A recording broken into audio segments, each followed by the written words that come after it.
Evening, folks. Today we're going to go over the Russian alphabet. I hear a lot of people say that they're intimidated by the Russian alphabet and that it's a big obstacle to them getting started in their studies. All I can say is that alphabet is the least of your concerns as far as Russian goes. There's a lot more complex grammar, so if you can't get the alphabet figured out, there's probably not much hope for you learning this language. However, it is a lot easier than a lot of people make it out to be, and I'm going to try and break it down as simply as I can. Hopefully, get you squared away on that. So let's get at it. The Russian alphabet uses 33 letters, and it's based off of a Cyrillic alphabet, which is primarily based off of the Greek alphabet. So there will be a lot of similarities there. A lot of other Slavic languages use the Cyrillic alphabet, so a lot of these will carry over to other languages such as Ukrainian or Serbian and such. But there are a few letters that are particular to the Russian variant of the Cyrillic alphabet. So just a bit on that. Now, why would I be qualified to teach this? Well, I don't have any official certifications hanging on the wall to show you, but I've studied this language for quite a few years now, and I learned it to such a degree that when I went to Russia and tried to hit on Russian chicks by telling them I was American, they didn't believe me and they usually walked away or tried to make me show a passport. So, I mean, if I can learn it that well, then I'm sure you can figure out the alphabet. And so I'm going to break it down into a few categories. First, I'm going to go over the letters that look like English letters and are also pronounced like those English letters, and there's a few of them. Then I'm going to go over the letters that look like English letters, but they're pronounced differently. After that, I'm going to go over the ones that are basically straight out of Greek letters. You've definitely recognized a few of those. And then after that, probably about half the alphabet is going to be particular to Cyrillic and or Russian. So first, we're going to go over the letters that look like English letters and also sound like them. First is ah. Looks like an A, it sounds like an A, but never ah or any other sound we might make in English. It's always an open ah. Next is ka, and this looks like a K, sounds like a K. It does differ a little in the way it's written. It's got kind of that curly edge you'll see in printed text, but it's a K. Ka. Next is M. Same deal, same pronunciation, looks the same as in English. And then T is a T, pronounced like a T. T. And then we get to O. Now, it looks like an O, and it pretty much is. However, it only has the sound of O when it's in a stressed syllable, which it's usually not. There's quite a few O's in a lot of Russian words, and you can only have one stressed syllable. So, for the most part, no matter how many O's you see in a word, only one of them is going to be stressed and have the full O sound. If it's unstressed, it just sounds like ah. So those five are pretty much the same as in English. They look the same and they sound the same, just with the little curly quirk on the K and with the stressed versus unstressed pronunciation of or. Just watch out for that because that does make a huge difference in speech. But for purposes of reading and writing, it's an O. The following letters look like an English letter, but they have a different pronunciation, so it can be a little confusing with these, but we're going to go over them. So the first one is V. It looks like a B, like a capital English B, but it's a V. That one is pretty much a Greek letter, but I put it in here just to clarify that despite looking like an English B, it's more like a V. Next is yeah. And this looks like an E, but it has the yeah sound to it. And if you listen to Russian speech, you'll hear a lot of yeah, yeah, you'll hear a lot of that. So it's not just a short eh like in English it would be. There is a different letter for that sound in Russian, which we'll go over later. But the E is yeah.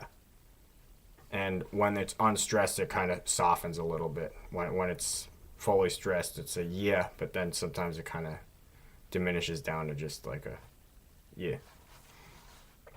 The next one is N, which looks like an H, but it's pronounced like an N. And again, this comes from Greek, but I put it in this category just to clear the confusion. It's an N. Yeah.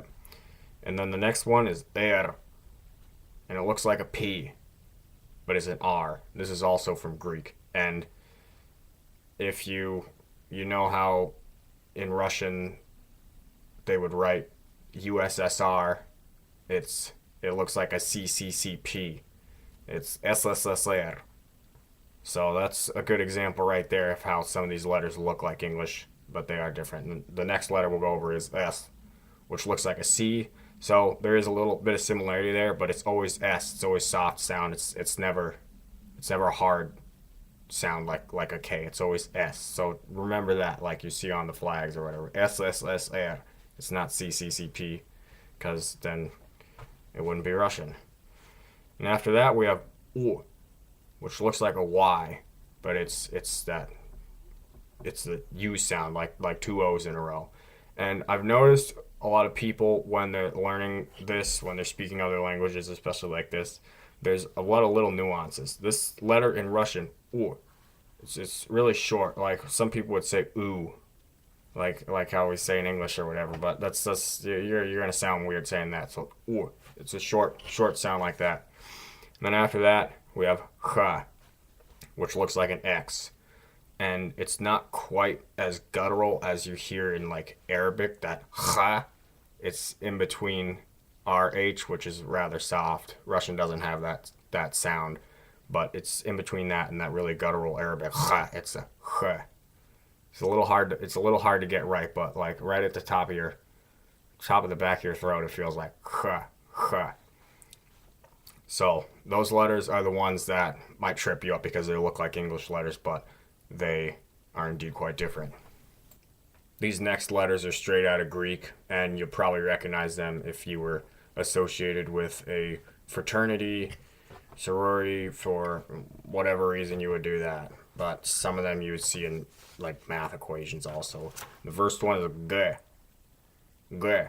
It's a gamma. It's a G sound. However, it does change to a K sound if it's at the end of a word or syllable, which I didn't really discuss with V, but there are pairs of voiced and unvoiced consonants which change pronunciation based on where they are in a word, which probably warrants a video in its own, which I'll do later if people want. But G, it's gamma. After that, D, it's a delta. It's a D. And just like with the previous letter, if it's at the end of a word or syllable, it will change to a T sound. Again, those voiced and unvoiced pairs, which I'll describe later. Next is id, which is L. It's a lambda. You probably recognize that from Sparta or whatever. That's kind of common to see that around, but id, it's L. Then we have P, which is P. It looks like the pi symbol, again, coming from Greek. So that one's pretty easy. P. And then we have F, which, yeah, I think people would have seen that around. It's just an F sound. That one doesn't change pronunciation. P, L, and F, they don't really change pronunciation. They're not in the voiced versus unvoiced category, but those are the ones basically right out of Greek. So those letters should be pretty easy to grasp, but we still have a whole half of the alphabet, and a lot of these are particular to Cyrillic, and some even to the Russian variant of Cyrillic. So let's get into these. First, we have B, which is just a B sound. However, like some of those other ones, it will sound like a P if it's at the end of a word or syllable. Don't worry about that too much right now. Then we have Z, which basically looks like a 3. Yeah. And that's just a Z sound. Z. Like some of those other ones, though, that will change to more of an S sound at the end of a word or syllable. Z. And then we have Zh, which is certainly an interesting looking character, I guess. And this pronunciation is pretty much the same as in the English words treasure or measure. It's that zh sound. Maybe it's got a little more ass behind it in Russian than in those English words, but zh.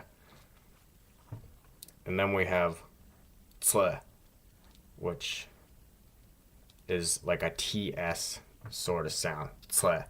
In Russian, instead of saying shh to like be quiet, they'll actually tss like that.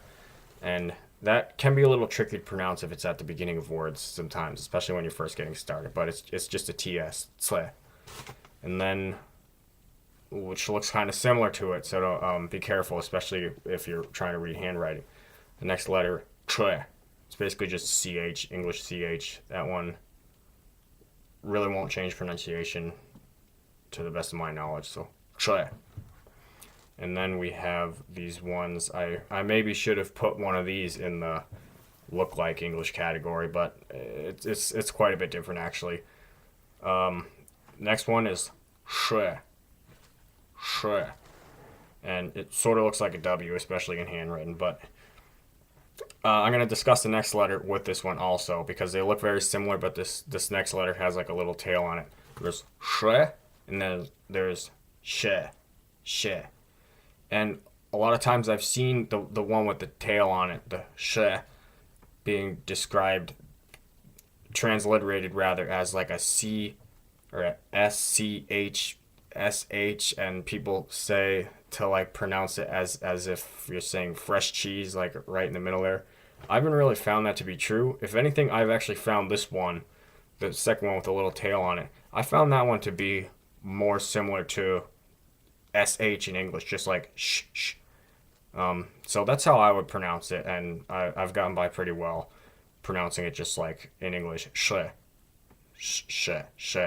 But this other one, it's kind of hard to describe, like linguistically, what the difference actually is going on. But that's a much fuller, sort of rich sound, sh, sh, versus sh, sh, sh.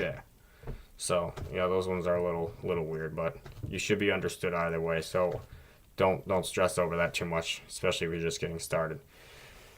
And then we have your, which if you remember, the E is a yes sound. This one, it'll have those two dots like an umlaut over it, and if you see that, it's your, and that will only occur in a stressed syllable. So you can't have an unstressed your. The E with the dots over it. In writing, even in printed text and stuff, a lot of times those dots won't be above that though. So you will have to know in the word when it's a your and when it's a yeah, because it does make a difference in some words. Next we have which is basically just a English short E. But don't get confused between and yeah, because yeah looks like the English E, but is closer to that sound. So just be careful there. And this letter, as far as I could tell, doesn't really change in pronunciation very much. Not terribly common. Not a terribly common letter, but it's just a short E sound. After that, we have you, which does change pronunciation maybe a little bit. Again, it's maybe slightly diminished, but again, notice that difference in the Russian, the vowel sound. You. If I say you in English, there's like it kind of carries over, but in Russian it's very short and crisp. So if you really want to learn good pronunciation, then you want to practice speaking it like that. You. And after that, we have the old backwards looking R, which is actually a vowel. It's ya. Ya. And again, if it's unstressed, it'll be more like a y, just a little bit diminished, but pretty common. That letter on its own is a word, actually. It's a pronoun, I, so you will see that a lot. Yeah. Next letter, kind of strange. It looks strange, and it's a strange sound. Uy. Uy. It's kind of hard even to say on its own because you'll never see that letter by itself. It's always accompanied by consonants, so it's probably better if I just pronounce it as it would be in a word, like v, v, or t, t. The closest English equivalent that I have been able to come up with is like a short I, like in it, uy.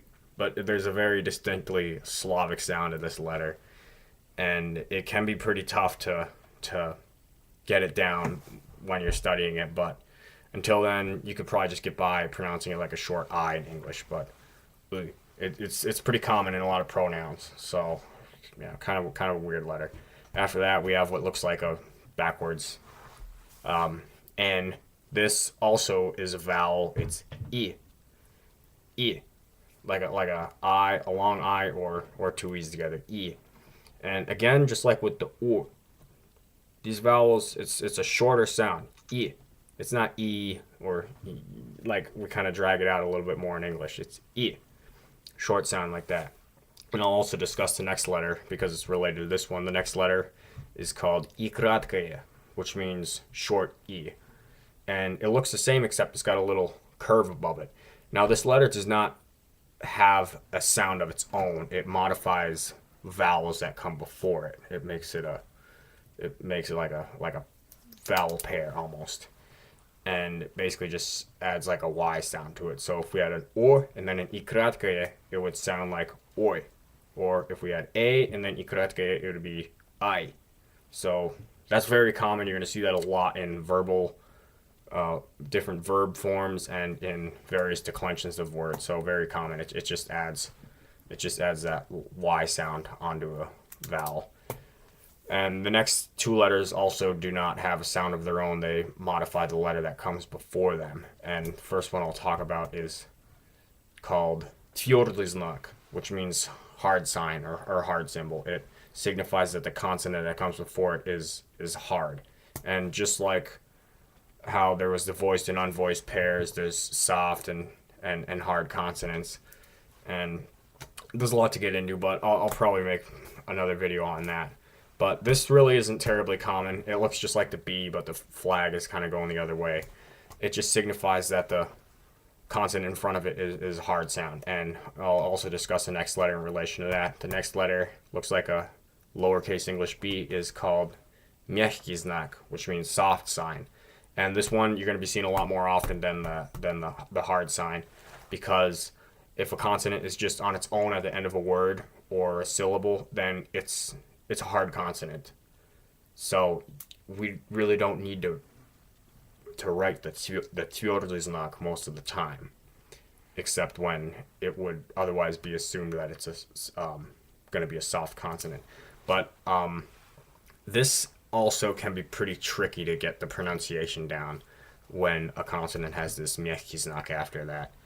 And I'll give a few examples. Probably the best one is MAT without the sign at the end is mat, like like Ruski mat, like their swearing language. Mat. It's just a hard T. But then if you add a mягкий znak, it sounds like mать, which means mother. Kind of funny because mать often appears in mat a lot of times, but more on that in a different video. But the soft sign is definitely going to be a lot more common. And the way I learned it is as if you pronounce it as if you're trying to add like a yeah, without a vowel, just like the yeah sound to the end of the consonant, like tia, like as if you're trying to add a y in it. Mать, tia. It's really hard with some of these other some of the other consonants. It's pretty tricky. It's easy with the T, but some of these other ones are pretty tough. But that's enough on that.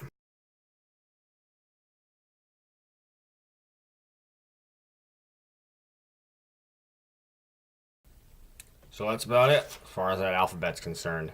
I tried to break it down into categories that I thought would make it easier to learn the letters. I didn't do it alphabetically, obviously, but that's really not very important to know the order of the letters unless you're in kindergarten and you need to sing a song or whatever. But that's Russian alphabet. Just maybe try and make flashcards or just try and look over some text every now and then just to get used to the letters. It's really not terribly difficult. Much more difficult is going to be mastering a lot of the various nuances with pronunciation, like I mentioned with the voiced versus unvoiced, the hard and the soft consonants, and also the stress of the syllables in words is a huge deal in Russian, and there's really not a concrete rule like there is in maybe Spanish. And Russian text does not use accent marks like Spanish does, so it sucks, but you are just going to have to end up learning where the stress is in the word. And again, that will have a big effect on how certain letters are pronounced in that word. But you need to learn the alphabet. If you don't know the alphabet, then you're really not going to know the language very well. You won't be able to read pretty much anything because nobody writes Russian with English letters unless like they don't have a keyboard or something. And if you try to learn words vocabulary or whatever with the transliterations with Russian words written with English letters, it's really going to teach you bad pronunciation because these letters used in the alphabet are specifically designed to convey that pronunciation accurately, which English really just doesn't do in a lot of ways. Like you saw, some of those sounds don't even exist in English. So to try and use English letters to convey them just isn't going to work. It's going to teach you bad pronunciation, and you need to know the alphabet. And again, if you can't learn the Russian alphabet, you probably don't have a very good chance of learning Russian grammar. But anyway, that's all I got on that. Let me know if it helped you out, and let me know if you want to see any other videos on it. Take care.